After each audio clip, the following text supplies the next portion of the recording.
guys, JP here and welcome back to my channel. So for today's video, I am going to travel. Yes! Yon. This time, it's something I don't usually do. Sumama ka sa mga tours. Kasi I travel alone with my friends, family. Tour. Yun nga! Sorry, ano pa eh.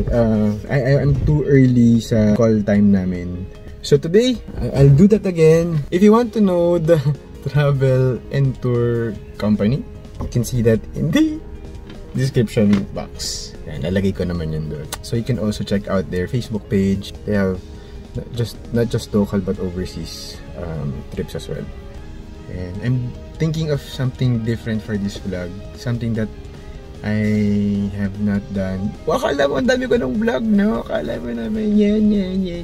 Gusto ko lang kasi, if you notice na my vlogs are different. So, nasa experimenting stage. Experimenting.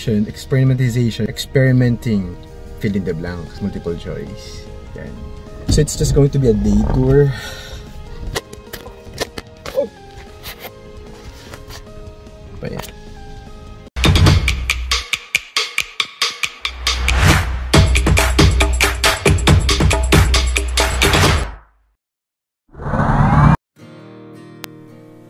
Isa sa mga lugar na madalas puntahan ng mga turista ang Laguna dahil sa sariwang hangin dito mula sa hitik na yamang kalikasan. Mula sa mga bulubundukin na talaga namang popular sa mga hikers at adventure seekers at kabigha-bighaning waterfalls, ang Laguna ay isa sa mga espesyal na lugar na dapat mong puntahan. Mula Metro Manila, mahigit kumulang 2 hanggang 3 oras lamang para marating ang nasabing lalawigan. For today's video, we will chase some of the breathtaking waterfalls Laguna has to offer. Mula sa registration area, mga 15 minutong lakaran papunta sa jump-off point. Mayroon ding mga tricycle papunta dito sa halagang 40 pesos one way. Mula sa jump-off point papuntang falls, aabutin ka lamang ng 30 to 40 minutes. Ang pababa sa Hulugan Falls ay matarik at talagang mapapalaban ka. Nakakapagod, nakakahingal at talaga namang pagpapawisan ka, pero sulit na sulit kapag narating mo na ang 230 feet Hulugan Falls. Ayos! Mapapansing malakas ang pag-agos ng tubig dahil ito sa nakaraang pag-ulan-ulan sa lalawigan. Gabi bago ako pumunta sa Laguna, pinagdasal ko na sana malakas ang daloy ng tubig sa falls para mas maganda siyang tignan. Sinagot naman ni Lord ang prayer ko. Kaso hindi lang basta malakas na daloy ng tubig, pero mala signal number 4 na bagyo sa lakas ang binigay niya.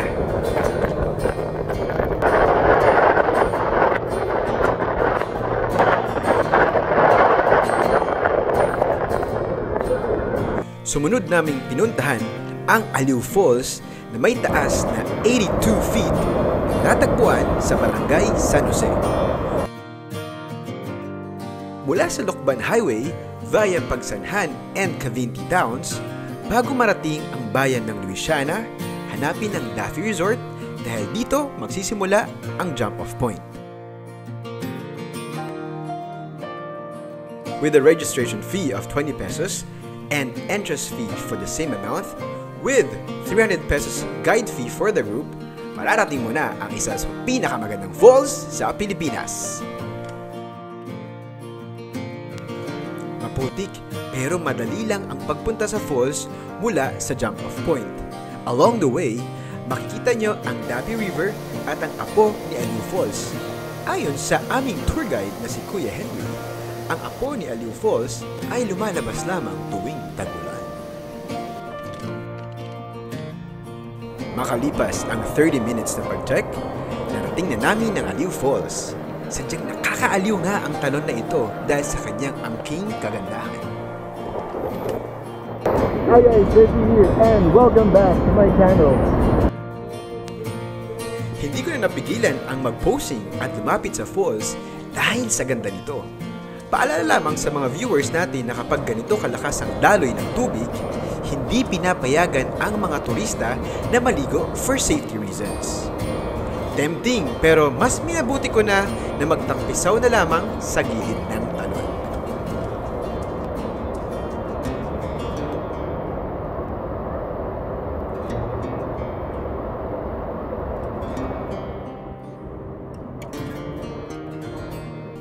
para sa huli naming destination ay ang Bongbongan Falls. Ito ay matatagpuan sa Barangay San Buenaventura, Luisiana. At masasabi ko na isa sa mga hidden gems ng Laguna dahil hindi pa ito masyadong dinarayo at wala pa masyadong bakas ng social media. Tawag sa falls na ito ay Bongbongan Falls. Ang ganda nito ay may angking misteryo na animoy may mga diwatang nagbabantay sa paligid nito. Mula sa jump-off point, mararating mo ito ng mahigit kumulang 30 minutes. Ang daan ay matarik at maputik at talagang mapapalaban ang iyong katawan. Dito na nag-give up ang mga tuhod ko. Going here takes like 20 minutes. Then it will take you yung Aliw Falls Trail at saka yung Ilugan Trail. Pinacombine, maputik at matarik.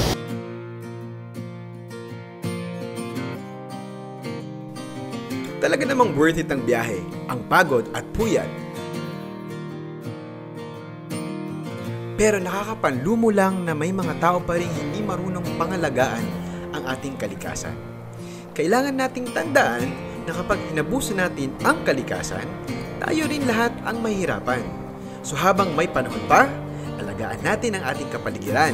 Bigyan natin ng pagkakataon ang mga susunod na henerasyon na mamangha sa kagandahan ng ating kalikasan.